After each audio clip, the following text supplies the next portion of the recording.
Since the dawn of humanity and when humans crawled out of caves, we've been obsessed with shiny metal. And you know what? The nukes didn't change anything about that. In the godforsaken wasteland of Fallout 76, gold bullion is still as hot a commodity as it ever was. So let's dive into how the hell you stockpile a metric crap ton of gold like you're the next Fort Knox. Now, first off, let's get clear on what the fuck you could actually do with this gold in Fallout 76. This stuff is the ticket to trade with some special motherfuckers for all of your badass late game plans and recipes. But to get your mitts on that valuable gold, you gotta hustle some treasury notes, and we'll get into that in a hot second. Now, some of these plans are the holy fucking grail of endgame combat, like the fucking Secret Service armor. Others are just damn handy camp items that'll make your survival a hell of a lot easier, like the Armco ammo construction application. But here's the kicker. You can only swap gold with a few select traders, Mortimer, Samuel, and Regs, posted up at the Crater Foundation and Vault 79. Also, keep your eyes peeled because Minerva might have some sweet deals too. She comes by the wasteland once a week. But here is the catch with these plans. They're like motherfucking secrets. They can't be shared or sold to anyone else. And if you try to ditch them, well, say goodbye, because they're going straight to the big scrap heap in the sky and will disappear. Still though, if you craft some legendary gear from these plans, you could still pawn them for some sweet legendary script.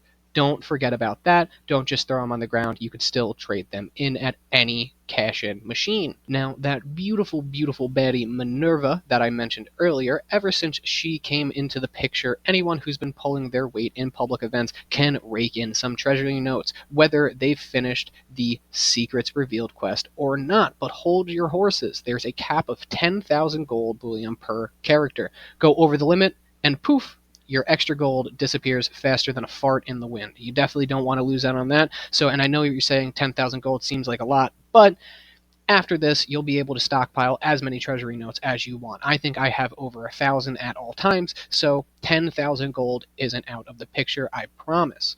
In order to cash in those treasury notes for gold, you gotta hit up one of those gold press machines scattered across the wasteland. There's one in Foundation, the Crater, or Right Springs. You could haul in up to 400 gold per day and character. During the Gold Rush community event, however, that number gets bumped up to 800, so definitely take advantage of that. You don't want to miss out on the Gold Rush community event if you are trying to cash in treasury notes.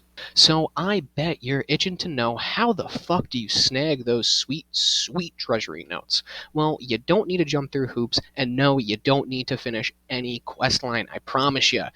And finally, no, you do not have to give anyone a blowjob in order to get them. I promise you that too. The easiest way to get treasury notes is by hitting up public events like there's no tomorrow. Some small-time gigs might only cough up a couple of notes, like Tea Time only offering 2 treasury notes because it's extremely low level and extremely fast, but you tackle some big-time brawls like the Scorched Earth, and now you're looking at a haul of 6 treasury notes, or even if you take down Earl for some odd reason, you'll get 8. Don't know why he gets more treasury notes than the Scorched Beast Queen, but fuck it, you'll get 8 every single time you do the Colossal Problem quest. So I will also leave a link in the description that will have all of the best events for treasury notes and every single public event listed with how much treasury notes they will give you. So go down into the description and click on that to look at every single event.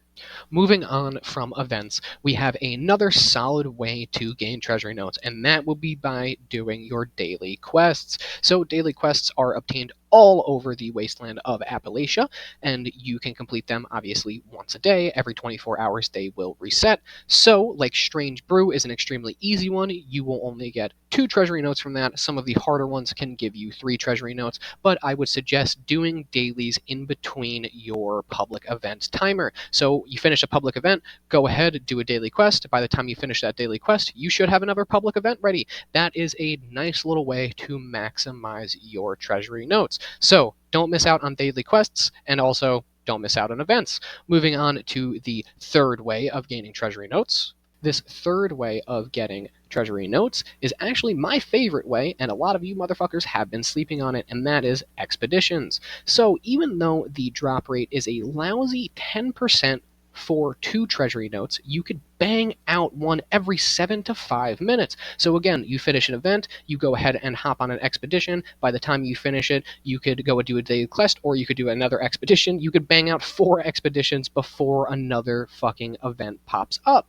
So that is fantastic. You could bang one out every 7 to 5 minutes, and you have a 10% chance of getting 2 Treasury Notes. Plus, on top of the Treasury Notes, you could bring in a shit ton of caps, a shit ton of legendary gear, and of course that sweet, sweet XP to reach the highest level that your little heart can imagine. So expeditions, definitely don't sleep on. I think they're better than daily quests, and I think that they're better than events because you could fucking farm them out so fast. But just because I think it's better does not mean that you don't have to do the other options. Obviously, do expeditions in between your public events. Always make sure that you are doing everything you can to get your hands on Treasury Notes. So there is really a big fourth way to farm Treasury Notes, and that is by doing daily ops. The only thing is I can't stand daily ops. You might fuck with it, but I fucking hate it because it is so mutation dependent. If you don't have a melee build, and if it's only you go into daily ops and you can only kill them with melee, it kind of fucks up your chances of running it and farming it. So daily ops is like a 50-50. Either it's going to be great to do or you're not going to be able to do it.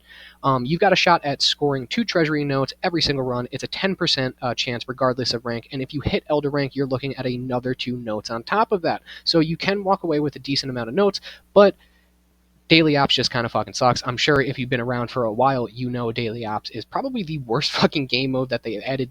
Just do expeditions. Expeditions is a much better way of doing it. The only time that I would suggest doing daily ops is if you have a team that wants to consistently farm it, but expeditions you could bang out by yourself in 5 minutes to 7 minutes. So I would suggest just doing that. Sure, daily ops is there, but it's not really worth it. Thought I would just throw it in case there's any fucking sociopath that wants to torture themselves and play uplink by themselves all day. Okay, now that we have the 4 main ways of getting Treasury Notes and gold out of the way in Fallout 76, let's talk about the stupid little things that you could do to get gold. First up on that list is the Scoreboard. Don't forget to check the Scoreboard rewards. I guarantee you there will be some gold on there. Every single season so far, including the brand new Season 16 that's coming to an end, has had gold for sale. The new seasons work on a ticket system. Every single time you rank up, you gain tickets. Those tickets can then be exchanged for rewards on the season scoreboard. Season 16 had a shit ton of gold for sale. However, if you're a newer player, some of the other items on the scoreboard may be more beneficial to you than just gold. So go ahead and weigh the pros and cons of everything on there. If you're a mid-tier player or a higher tier player that has a shit ton of tickets to burn, buy the fucking gold. Why wouldn't you? I do it every single time that I can in every single season. So don't forget to check your season scoreboard, cash in all the tickets that you can, and I guarantee you Season 17 will also have some gold for sale. And now we have the final stupid little thing that you could do to boost your gold count in Fallout 76. Last but not least, there's my main fucking man, Smily at the Wayward. This dude slings gold like it's fucking premium Zaza.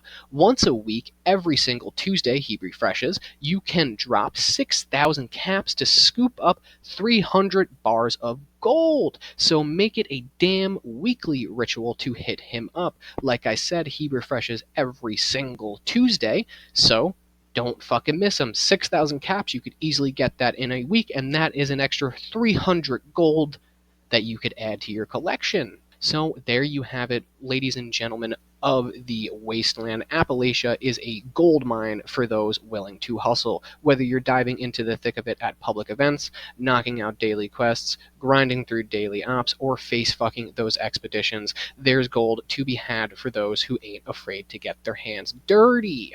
So grab your gear, sharpen your skills, and go claim your fortune. I just want to thank you guys for watching, as always, and until next time, I will go ahead and leave the link to that website in the description. It will have all of the Treasury Notes that you could get from every single event, and the Treasury Notes that you get from every single daily quest that offers them. So, Go ahead and subscribe if you like this. Let me know if I missed out any method. Personally, this is the method that I choose to do. I will do a public event and then run expeditions, do my daily quests, and then do another public event. So as long as you're doing public events and expeditions every single time that you can, you will maximize the amount of treasury notes that you can get per day. Again, I'm sitting on over 1,000 treasury notes on every single one of my characters from just doing these things. I appreciate you guys as always. Until next time.